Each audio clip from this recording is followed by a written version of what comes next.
The United Human Fleet sat in silence on the edge of a sector known for its hostile forces. The fleet, a combination of powerful warships and research vessels, had been tasked with keeping the peace in this unstable region. Admiral Lena Corrin, leader of the fleet, paced in her command center, her mind focused on the many challenges they faced. But then, a sudden alert broke the stillness. A distress signal, weak, fragmented, and barely audible, had been intercepted by the fleet's long-range sensors. It was not a message from an ally, nor a familiar race. It was an alien SOS, a cry for help. The signal was garbled and incomplete, but the message was clear. Someone was in trouble. Corrin's eyes narrowed as she studied the data. The coordinates were far from any known ally's territory. It was an uncharted system, a place known only for its dangers and mysteries. The signal's origin was a distant star system, barely within reach. It was a risky call, but there was no hesitation in her decision. "Prepare the fleet," Corrin ordered. "We're going in." The crew of the flagship, Icarus, moved quickly to get the fleet ready for the jump to the unknown. Corrin had seen her fair share of trouble. Humanity had a reputation in the galaxy, a reputation built on survival. They were called the Deathworlders for a reason. Their homeworld, Earth, was known for its dangerous wildlife, harsh environments, and a history of overcoming the odds. Those who made it to space were survivors, battle-hardened by nature and necessity. But that reputation also made others nervous. Many species in the galaxy viewed humans with a mix of fear and awe, unsure of how to deal with a race that could thrive in such dangerous conditions. They were unpredictable, ruthless when needed, and capable of surviving the most brutal situations. It was a reputation that had earned humanity respect and suspicion in equal measure. As the fleet entered the jump sequence, Corrin's mind raced. Who had sent the signal? Why had they called for help? And more importantly, was it a trap? The risk of an ambush wasn't lost on her. In her experience, distress signals were often a trap, designed to lure in the unwary. The galaxy was full of predators, some who stalked with weapons, and others who used deceit as their weapon of choice. But despite the risks, Corrin had learned long ago that when someone called for help, you responded. It was humanity's way, a core belief of the Deathworlders. When you hear a cry for help, you don't ignore it. You fight, you rescue, and you survive. The fleet made the jump, the stars stretching into streaks of light as they entered faster than light travel. Corrin sat back, her mind focused. Whatever awaited them at the other end of the jump, she knew one thing for sure. They would be ready. The Deathworlders had arrived. The fleet arrived at the coordinates within hours. The stars were dimmer in this part of space, the cold emptiness pressing in on all sides. As they dropped out of faster-than-light travel, the view was not what they had expected. A sea of debris surrounded them. Fragments of broken ships, twisted metal, and shattered glass. It was a graveyard. But what caught Corrin's attention was the faint glow of life support beacons coming from a single vessel, drifting among the wreckage. The distress signal had led them here. There was no doubt about it. This was where the cry for help had come from, and there was life, but not much of it. "Send out the rescue teams," Corrin commanded, her voice steady but with an edge of urgency. "Get those survivors aboard, now." The fleet's recovery ships were deployed immediately. Crews, suited up and armed, carefully navigated through the wreckage, avoiding dangerous debris and lingering explosive traps that might have been set by pirates or enemies. As the teams approached the source of the life support signal, they spotted a battered, nearly destroyed vessel, the Kari, a Thuri transport ship. It was a fragile, bird-like craft, built by a species that had never been known for their ability to withstand harsh environments. But the Thuri, like humanity, had their own kind of strength. They were resilient, in ways that weren't always visible. The survivors aboard the Kari were few, only 6 in total. They were weak, dehydrated, and terrified. The Thuri were a bird-like species, with slender, delicate features and long, graceful wings. Their skin was pale, almost translucent, and their large, glassy eyes gave them an appearance of fragility. But beneath their gentle appearance was a deep intelligence and an ancient culture, one that had survived for millennia. As the rescue teams helped them aboard the flagship Icarus, the survivors recoiled at the sight of the humans.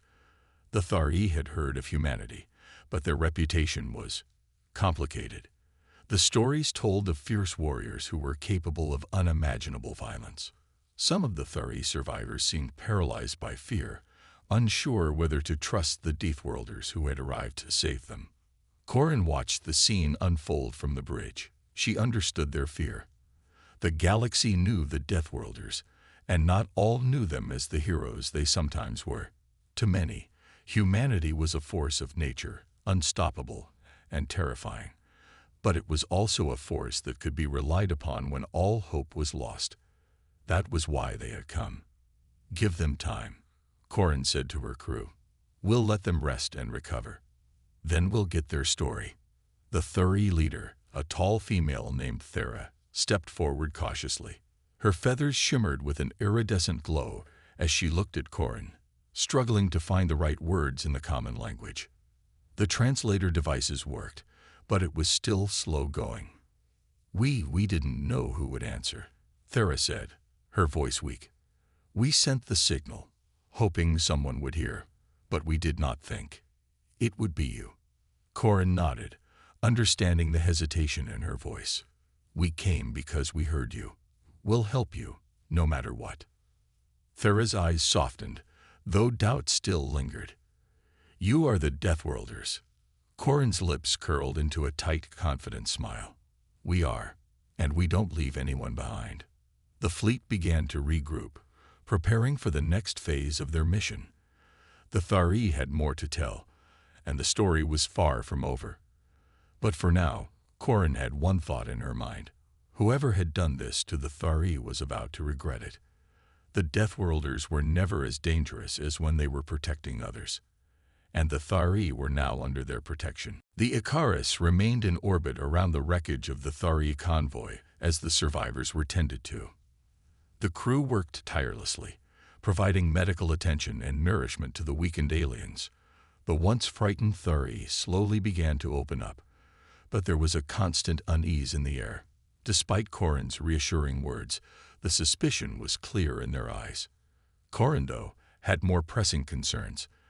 The Thari had shared enough to know that the attack on their convoy had not been random. Their people had been carrying something important, when they were ambushed. A new weapon capable of disrupting the Vrix's hive mind. But the weapon was now lost, and the Thari knew that the Vrix would come again. Corin's mind raced. The Vrix were a nightmare to anyone who encountered them. A ruthless, hive-minded species that communicated and fought with terrifying unity. Entire worlds had fallen before their aggression, and no one had ever successfully fought them off, until now. The Thari were known for their delicate nature, and though they had advanced technology, they had no hope of facing the Vrix in open combat. Their only hope lay in the weapon that had been lost during the attack. The question Corin kept asking herself was, who would be foolish enough to attack the Thari? The convoy was clearly carrying something valuable, but the Vrix's aggression seemed personal. No one attacked a species like the Thari without a good reason. And there was only one reason anyone would target such a fragile species, something the Thari had that others wanted. Corin wasn't sure what that was yet, but she was determined to find out. Her second-in-command, Commander Riley Shaw, stood next to her on the bridge, studying the data streams from the fleet's scanners. "Admiral, we've detected something," Shaw said, his voice low. "Another fleet. It's not the Vrix, but they're moving toward the same location." Corin frowned. "Who are they?" "We don't know yet. They're still too far to identify, but they're coming in fast." Corin crossed her arms, her gaze fixed on the star charts. "Could they be allies of the Vrix?" "It's possible," Shaw replied. "But it's more likely they caught wind of the Thari's distress signal. It's not uncommon for pirates and mercenaries to prey on weak civilizations." Corin's face hardened. She dealt with pirates before, and they were always a problem. But this was no ordinary pirate threat, not with the Vrix potentially involved. "We need to be ready," Corin said, her voice steady but commanding. "Shaw, send out a recon team. I want eyes on that incoming fleet, and get a full analysis of the Vrix's known movements." Shaw nodded, immediately relaying the orders. The command center hummed with activity as the crew worked to prepare for whatever was coming their way. As the recon ships launched, Corin stood in silence for a moment. The Thari had been attacked once already. She wouldn't let it happen again. She turned to Shaw. "Make sure the survivors are safe. I don't care what happens, but they'll be under our protection until this is over." Shaw gave a sharp nod. "Understood, Admiral." Corin stared out at the void of space. There were too many unknowns, too many risks. But one thing was clear. Whoever had attacked the Thari, whether it was the Vrix or someone else, they were about to regret it. The calm of the fleet's temporary respite was shattered by a sudden, alarming signal. The recon teams had made their approach to the unknown fleet, but their reports had quickly become frantic.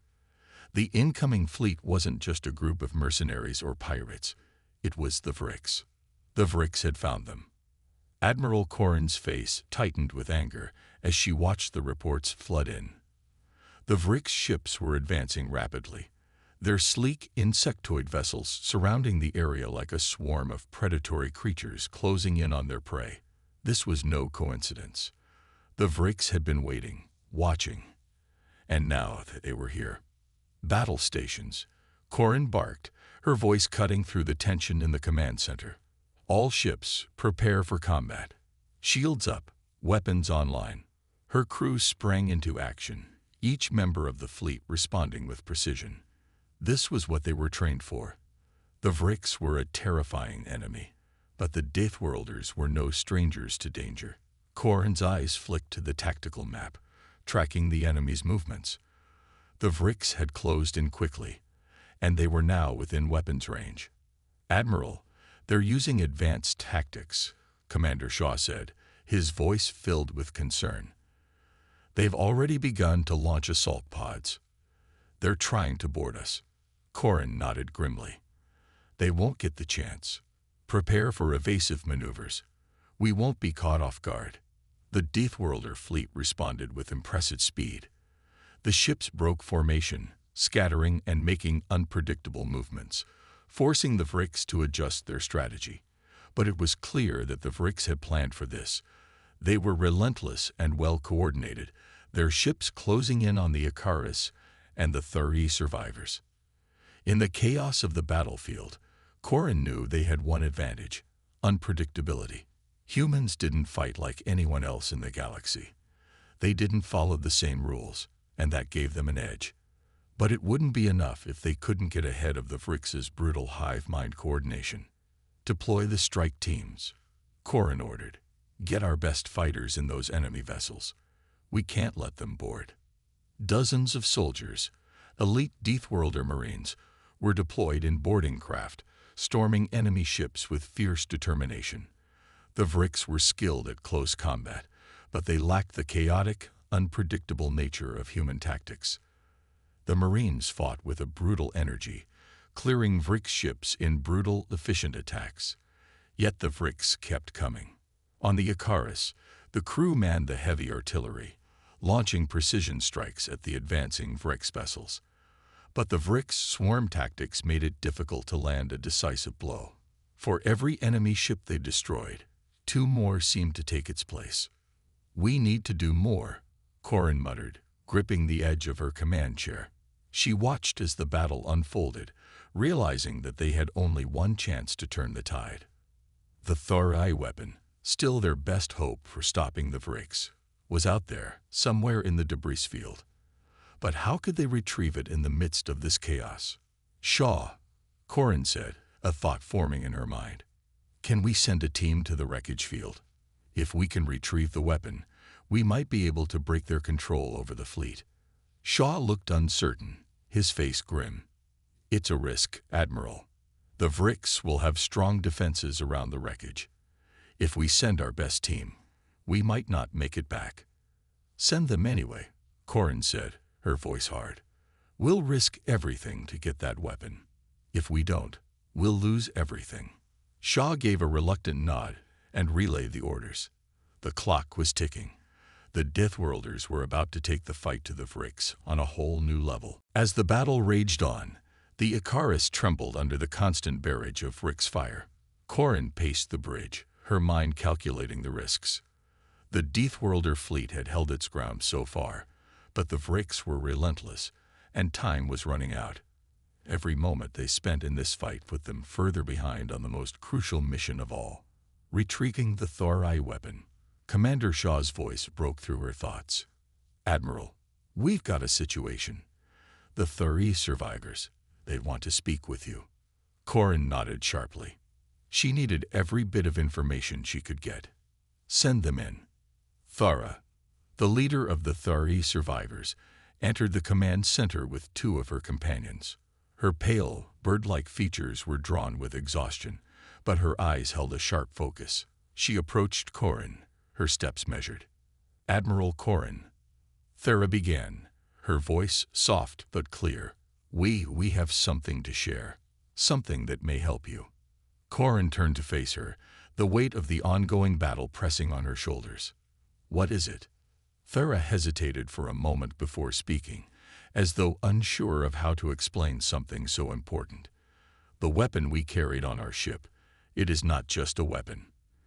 It is a device that can disrupt the Vrix hive mind, but it is not just any device. It is part of something larger.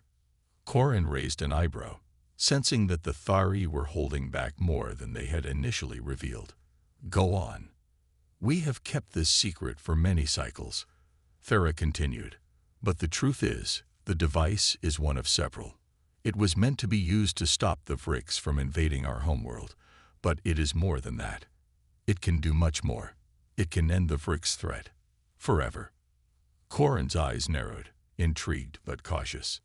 How? Thara's eyes flickered with something close to fear. The weapon disrupts the Vrix's neural network, but it must be activated in the core of their hive mind on their homeworld. Without that, it is useless. Corin's heart raced. The Vrix's homeworld was a heavily guarded fortress, and getting to it would be near impossible. But if there was a way to strike at the very heart of the Vrix, to cripple their entire species, it was worth the risk. We need to retrieve it, Corin said, her voice firm. I'll give everything to get that weapon. But we need more information. Where is the rest of it? Thara took a deep breath, her feathers ruffling with nervous energy. The rest of the device is hidden. We didn't carry the entire thing. It is stored in a secure location, on the abandoned Thari dreadnought. It's a ship we lost years ago in a battle with the Vrix. The weapon is in the wreckage of that ship, hidden deep within. Corin's mind raced. The Thari dreadnought, lost, abandoned, and buried in the debris field. It was a long shot, but it was their only chance to end the Vrix threat. How do we get there? She asked. Thara hesitated. The wreckage is dangerous. The Vrix have been scavenging it for cycles. They know the value of what's there. Corin's expression hardened. She'd faced worse odds before. We'll send a team in. We'll get that weapon, no matter what. Thara nodded, but there was still doubt in her eyes. Be careful, Admiral. The Vrix will stop at nothing to keep you from reaching it. The fleet had entered the debris field, a vast graveyard of broken ships and shattered remnants. Corin stood on the bridge of the Icarus, her eyes scanning the dark void, where the wreckage of the Thari dreadnought lay hidden, somewhere within the chaos. Time was running out. The Vrix swarm was closing in. But this was the only chance to turn the tide in their favor. The device that could end the Vrix threat, the weapon hidden deep within the lost ship, was their best hope. Corin wasn't about to let anything stand in their way. Admiral, Commander Shaw said, his voice tense. Our sensors are picking up movement. We've got Vrix ships patrolling the wreckage. They're not letting anything pass unnoticed. Corin clenched her fists. I know. We'll have to outmaneuver them. We can't afford to be detected. The Icarus and the rest of the fleet slowed, drifting carefully between the scattered remnants of destroyed ships. It was a dangerous game. Moving through the debris could mean crashing into hidden wrecks, or worse, triggering traps. But it was the only way to reach the HFY dreadnought, where the weapon lay. "We're going to have to send in a ground team," Corin said, her gaze unwavering. "Get the best Marines ready. We'll need them to retrieve the weapon and deal with the Vrix on the ground." A team of elite Deathworlder Marines was prepared to board the wreckage. These soldiers were known for their fearlessness, trained to survive in the most hostile environments. They'd fought on planets with dangerous wildlife, in conditions where death was always just a breath away. This mission would be no different, but it would require their utmost skill. Sergeant Malik, leader of the ground team, stepped forward, ready for the dangerous mission ahead. His face was a hard mask of focus, and his eyes reflected the steely determination that was typical of the Deathworlder warriors. "We'll get the job done, Admiral. We'll find the weapon and get it back, no matter what's waiting for us." Corin nodded, her mind focused. "Keep in contact at all times. If anything goes wrong, I want to know immediately." With the team prepped, the shuttle departed the Icarus, cutting through the wreckage toward the wrecked HFY dreadnought. The shuttle's hull groaned as it passed through the cluttered field of scrap, avoiding large debris that might tear the ship apart. Inside, the Marines were silent, their breathing steady as they geared up for what lay ahead. Malik's voice broke the quiet. "Stay sharp. The Vrix will be here, and they won't hesitate to destroy anything that moves." The shuttle finally reached the outer edges of the wrecked dreadnought, its massive frame barely visible beneath the cloud of broken ships that surrounded it. The Marine team disembarked, moving with the speed and precision that came with years of hard training. They didn't have much time. The interior of the wrecked HFY dreadnought was a maze of twisted corridors, shattered panels, and flickering lights. It was eerily quiet, the only sound the echo of the Marines' footsteps on the metal floors. They moved cautiously, weapons ready, their every sense alert for danger. "Here," Malik said, pointing to a massive vault door buried under debris. "This is where it's supposed to be." The team set to work, using cutting-edge tools to pry open the door. But as they worked, the unmistakable hum of a Vrix ship approaching echoed through the wreckage. The Vrix were already here. "Get ready," Malik ordered. The door finally gave way with a metallic screech, revealing a hidden room. Inside, the weapon lay, dormant and untouched. The Marines wasted no time, securing it and preparing to return. But as they turned to leave, the sounds of approaching footsteps echoed, louder now. The Vrix were close. "Move, now," Malik shouted. The Deathworlder Marines sprinted back toward the shuttle, the weight of the weapon heavy in their hands. The sound of alien footsteps grew louder, but the Marines fought their way back to the shuttle, determined to complete the mission. The Icarus shook again as another volley of Vrix fire slammed into its shields. The battle outside had only grown fiercer, the Vrix attacking in a frenzy. They knew they were losing the fight, and they were desperate to stop the Deathworlders from using the weapon. But Corin wouldn't allow that to happen. They had the weapon now, and they were going to use it.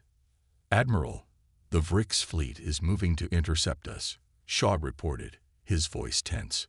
"They're trying to box us in." Corin stood in front of the command center's main display, watching as the enemy ships closed in. The Vrix were relentless, but the Deathworlder fleet was holding its ground. "Shaw, divert all remaining firepower to the rear shields. We need to hold them off until we can use the weapon." "Understood, Admiral," Shaw replied, and within moments, the Icarus's engines roared to life, its course set toward the heart of the Vrix fleet. Corin knew they couldn't keep running. The Vrix would follow them forever if they let them. The weapon, the one that could destroy the Vrix for good, was ready to be activated. But first, they had to get close enough to launch it. The problem: the Vrix fleet wasn't going to let them reach their target without a fight. "All hands, prepare for battle," Corin called over the intercom. We fight until we can strike at their hive mind. No retreat.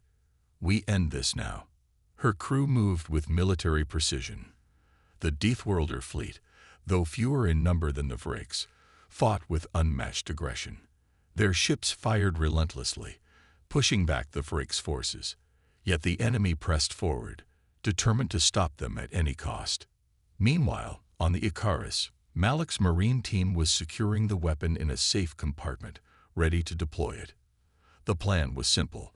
Once they reached the heart of the Vrix fleet, the weapon would disrupt their hive mind, shutting down their coordination and leaving them vulnerable to a final devastating strike. Malik, his face hard with determination, spoke to his team. "We're ready. The weapon is prepped. The second we hit their target zone, we'll deploy it. Make sure to hold tight. If the Vrix get any closer, we might have to fight our way out." The team nodded, preparing for whatever would come next. On the bridge, Corin's eyes were fixed on the tactical map. The Vrix fleet was closing in, but she wasn't backing down. If they could just reach the right position, they would have one shot to end this fight. The weapon had to work. "Shaw, how far are we from the center of their fleet?" Corin asked. "Not far, Admiral," Shaw replied. 5 minutes, maybe less. But they're accelerating, and they're ready to cut us off." "We'll make it," Corin said firmly. "We're Deathworlders. We don't back down from a fight." Just then, the comms buzzed. "Admiral, we've got a direct hit to the outer hull." The voice of the engineering officer sounded through the speakers. "The rear shields are weakening." Corin's jaw clenched. The Vrix were getting desperate. They knew what the Deathworlders were trying to do, and they were doing everything to stop it. "Shaw, divert all power to the rear shields. We can't afford to lose them now," Corin ordered. As the ship began to shudder again from another hit, Corin's focus never wavered.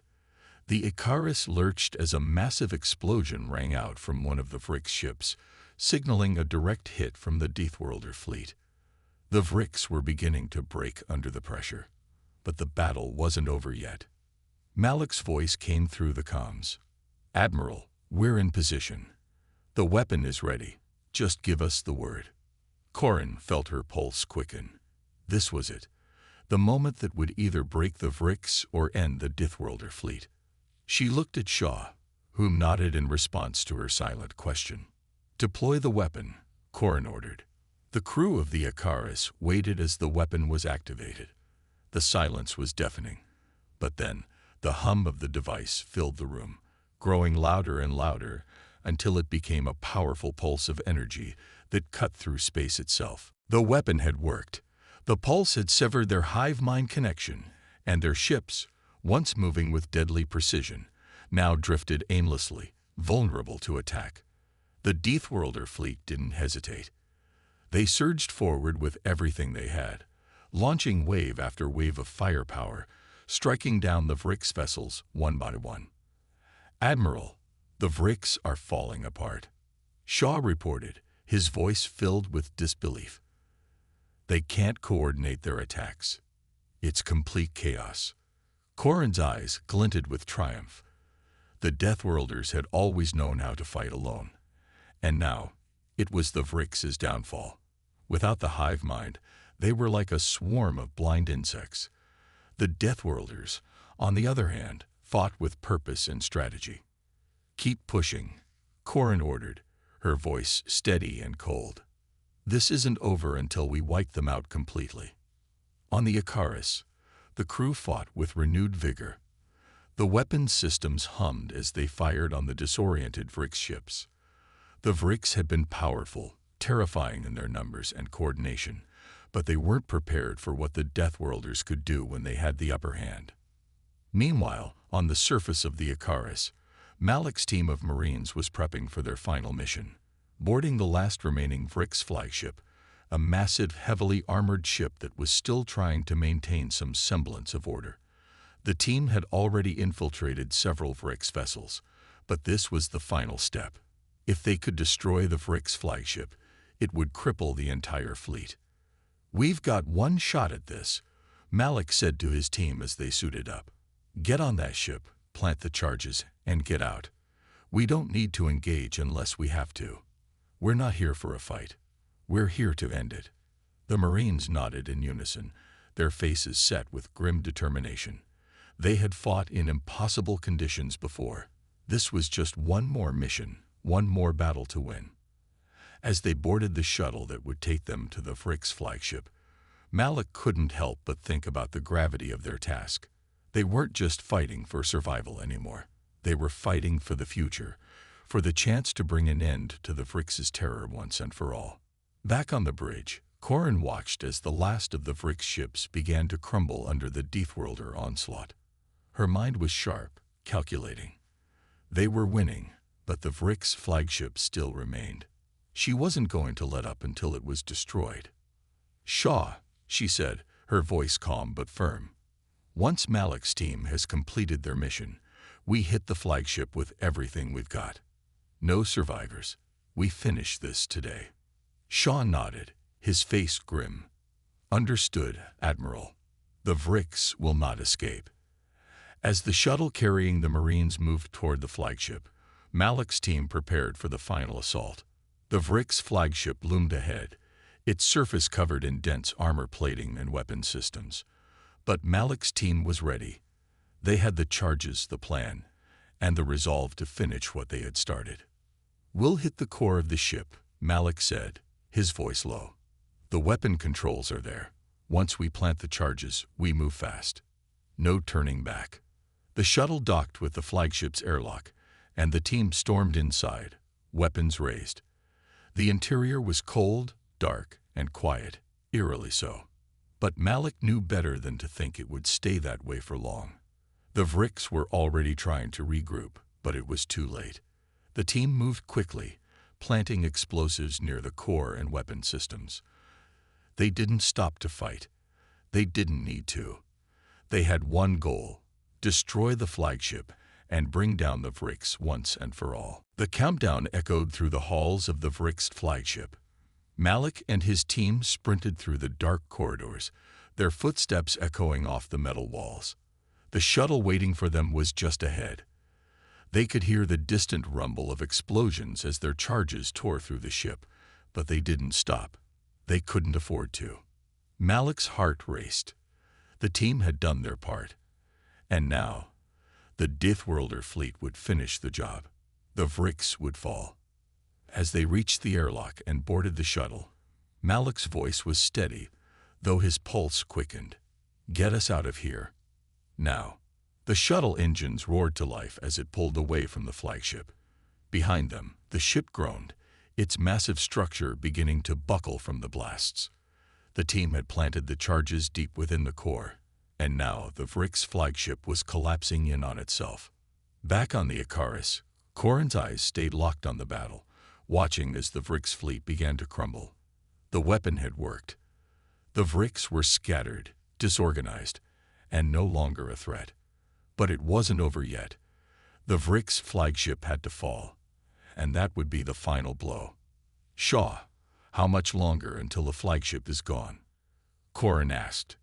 Shaw's voice was tense. "It's only a matter of minutes, Admiral. The charges are doing their work.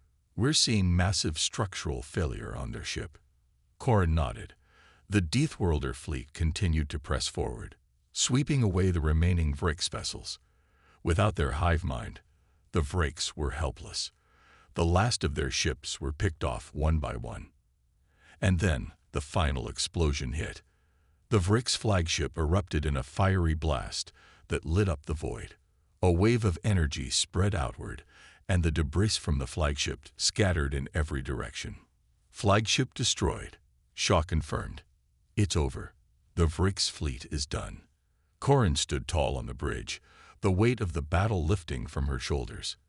It had taken everything. The fight, the sacrifices, but they had won. The Vrix were no more. The galaxy was finally free from their terror. "Tell the fleet to stand down," Corin said, her voice calm but filled with relief. "We've done it." The crew began to cheer, their voices filling the command center. But Corin remained still, her mind already thinking ahead. The fight had been hard, But it was only one chapter in a much larger story. The Deathworlders had shown their strength, and the galaxy would never forget it. Malik's shuttle returned to the Icarus moments later, and the team disembarked, weary but proud. They had succeeded. The weapon had worked. The Vrix were gone, and the Deathworlders had secured a future for their people and the rest of the galaxy. As Malik stepped onto the bridge, he met Corin's gaze. "We did it, Admiral." Corin nodded, her lips curling into a small, satisfied smile. "We did, and this is just the beginning." With the Vrix defeated, the Deathworlders had proven that no enemy, no matter how powerful, could stand against their will. They had faced the impossible, and they had emerged victorious. And as the Icarus sailed away from the remnants of the Vrix fleet, Corin looked out into the stars, knowing that the future was theirs to shape.